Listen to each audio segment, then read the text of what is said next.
कहने का काम करना।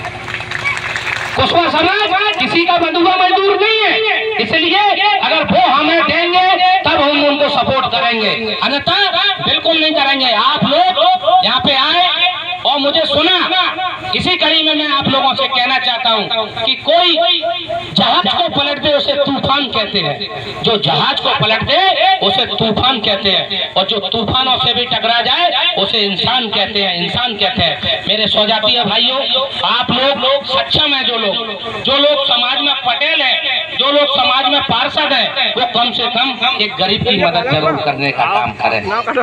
एक गरीब कुशवा समाज का कोई व्यक्ति है तो उसको मदद करने का काम करें। बेटी पढ़ने में कमजोर है तो उसकी आर्थिक मदद करना, तो मैं सोचूंगा आपने भगवान की बहुत बड़ी सेवा कर दी, बहुत बड़ी सेवा कर दी। क्योंकि जो मनुष्य का जीवन एक किराए का घर है, और आदमी मरने के बाद सबको जाना है, कोई आगे जाएगा कोई पीछे जाएगा, ठीक है ना, सबको जाना है। लेकिन गीता में लिखा है कर्मण्ये वासुदेवाय भव, कर्म प्रधान है, और कर्म करोगे तो कर्म की पूजा होगी, और न मरने के बाद मिट्टी को जला दिया जाएगा और राख हो जाएगी, सब भूल जाएंगे उसको, सब भूल जाएंगे उसको। इसलिए मेरे साथियों, आप लोग इतने शक्तिशाली और सक्षम लोग हो, कभी न कभी मुझे विश्वास है कि हमारा इतिहास आएगा, हमारे लोग आएंगे, हमारे विधायक भी आएंगे, सांसद भी आएंगे, और हमारे समाज की तस्वीर और तकदीर दोनों लिखी जाएगी।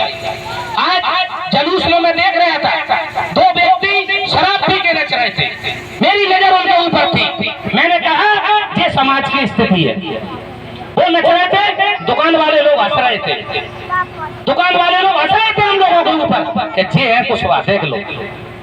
तो मेरे साथियों, आज आप लोग जितने बैठे हैं, हमें संकल्प लेना है, सारे लोग हाथ उठाएंगे, औरतें नहीं आदमी उठाएंगे कि हम शराब नहीं पिएंगे। पहले हाथ उठाएं सारे लोग, जो दारू पीते हैं वो संकल्प लेकर जाएंगे, क्योंकि हम भगवान राम के वंशज हैं, कुछ के वंशज हैं, हमें अपना इतिहास छीनना है। हमें आने वाले समय पर विधायक, मंत्री और मुख्यमंत्री हमें अपने बनाना है। इसलिए हमें संकल्प लेना होगा कि हम शराब नहीं पिएंगे और अपने गरीब बच्चे हैं उनकी मदद करेंगे। भैया इधर से क्यों नहीं उठ रहे हैं? इधर भी तो कुछ लोग हैं। अगर शराब नहीं पीते, कोई पुड़िया खाता है, कोई सिगरेट पीता है तो है गड़बड़। मैं सब जानता हूँ, एक एक व्यक्ति का मैंने प्रैक्टिकल किया है, मैं बहुत घूमा हुआ व्यक्ति हूँ। इसलिए आप लोग पुड़िया खाते हो, सिगरेट पीते हो, आपको पता है मुंह का कैंसर होता है, और जब मुंह का कैंसर होता है तो डॉक्टर कहता है कि अब इलाज इसका नहीं है। मैंने देखा है कैंसर के इलाज का क्या अर्थ होता है। जब उसको कीमो लगा, वो झेलने वाला झेलता है, अन्यथा उसकी विदाई होना तय है। इसलिए मेरे भाइयों, आप लोग तो अपने शौक कर लोगे, लेकिन कम उम्र में इन बच्चों का भविष्य खराब हो जाएगा, खराब हो जाएगा। आज मेरी जो बच्चे थे, उन्होंने जो नाटक किया, नुक्कड़ नाटक, उन्होंने कहा, बच्चों ने कहा बिना शिक्षा के ऐसा है कि बिना पंख का पक्षी, यानी कि शिक्षित नहीं है, साक्षर नहीं है, तो बिना पंख के पक्षी के समान है। ये बात सत्य है मेरे साथियों। आज माता सावित्री बाई फुले ने, आप लोगों को मैं आज एक चीज और बता दूं, आप 1600-1700 ईस्वी का भारत उठा के देखना इतिहास, क्या कंडीशन थी। हम लोग मंदिरों पे नहीं जाते थे, मंदिरों पे जाने का ही अधिकार नहीं था हम लोगों को, पूजा करने का। हम लोगों को रोड पे चलने का अधिकार नहीं था। अगर रोड पे चलते थे तो कमर में झाड़ू बांध देते थे, गले में मटकी टांग देते थे, और महिलाओं को पढ़ने का अधिकार नहीं था। अगर पहले जल्दी शादी हो जाती थी, बच्ची की शादी हो गई और उसके पति को सांप ने काट लिया, तो उस बच्ची को उसकी चिता पे लेटाकर सती प्रथा की जाती थी। पता है आप लोगों को? पता है ये चीजें? और रनौत का पता है आपको क्या हुआ है रनौत में? अभी जब मैं जुलूस से आया तो मैं भगवान के दर्शन करने गया, और मैं दर्शन करने गया तो ये सती स्तंभ गड़ा है, यहाँ पे देख लो बगल में गड़ा है, सती स्तंभ गड़ा है। जहाँ भी कोई सती हुई है, ये गड़ा है सती स्तंभ, यानी कि पंजा छपा है और फोटो छपी है, एक स्तंभ गड़ा है सती का, यानी कि सती प्रथा थी। बच्ची को 9 साल की उम्र में, 10 साल की उम्र में जिंदा जला दिया। ये कहाँ का कानून था? महिलाओं को पढ़ने नहीं दिया जाता था।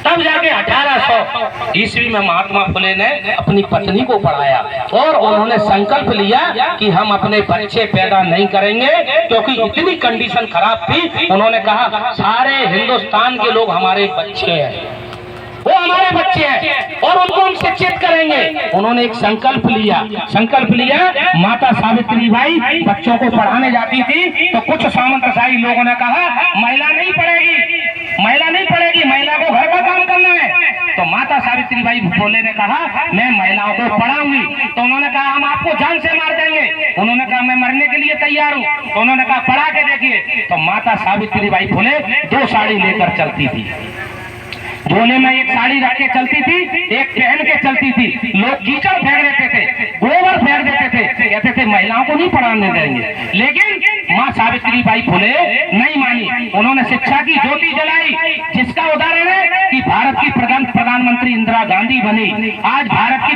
राष्ट्रपति श्रीमती महामहिम द्रौपदी मुर्मू में आज भारत देश के अंदर महिलाएं बड़े बड़े उच्च पदों पे है। एक भी सती प्रथा नहीं होती। आज महिला डॉक्टर भी है, इंजीनियर भी है, एसपी भी है, कलेक्टर भी है।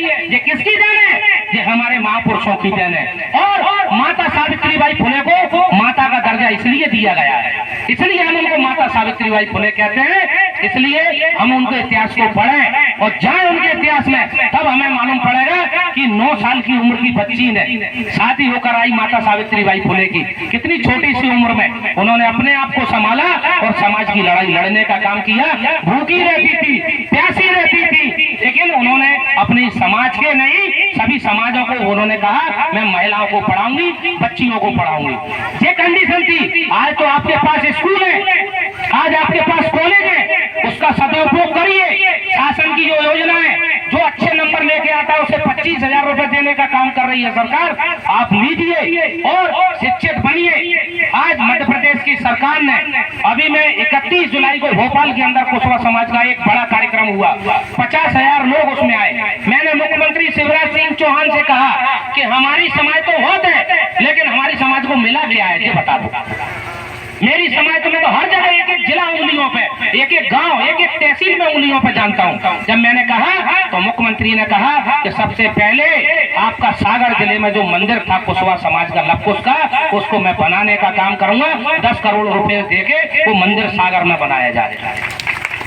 मैंने कहा हमारी समाज के बच्चे भोपाल में पढ़ने आते हैं, इनके लिए छात्रावास नहीं है। कोई 2,000 रुपए, कोई 5,000 रुपए भोपाल में देता है। हमारी समाज इतनी सक्षम नहीं है, हमें भोपाल में जमीन चाहिए। तो उन्होंने कहा मैं भोपाल के अंदर जमीन भी दूंगा और हॉस्टल भी बनवाऊंगा।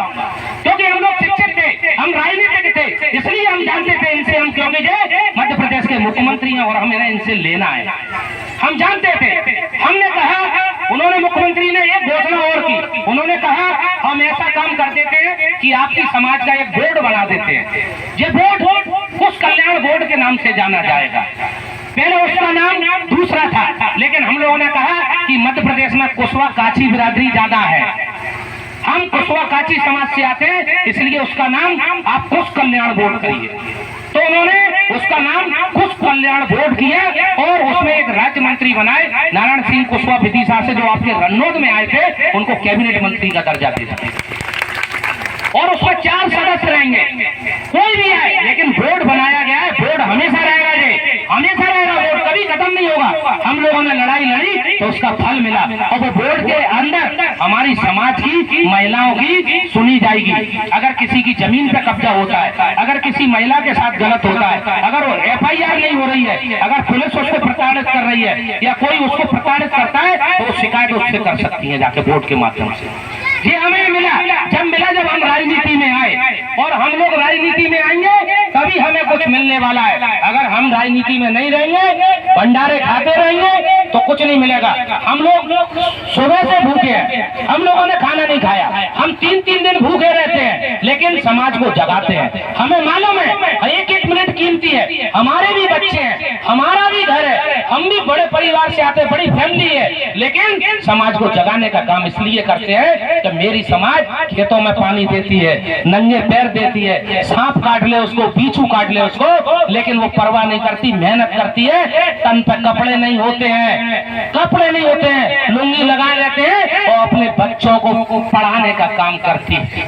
अपने बच्चों को पढ़ाने का काम करती है। मेरी माताएं बहनें मैं राजगढ़ जिले में देखता हूँ इतनी मेहनत करती है खेती के मामले में, महिलाएं खेती करती है, महिलाएं निकल के आती है। तो मैं आप लोगों की लड़ाई जब तक जिंदा रहूंगा, मेरे शरीर में एक एक खून का कतरा जिंदा रहेगा, आप लोगों के बीच में लड़ाई लड़ता रहूंगा। मुझे टिकट मिले या ना मिले, मैं मंत्री बनूं या ना बनूं, लेकिन आप लोगों के बीच में मैं हमेशा आपकी लड़ाई लड़ने का काम करूंगा।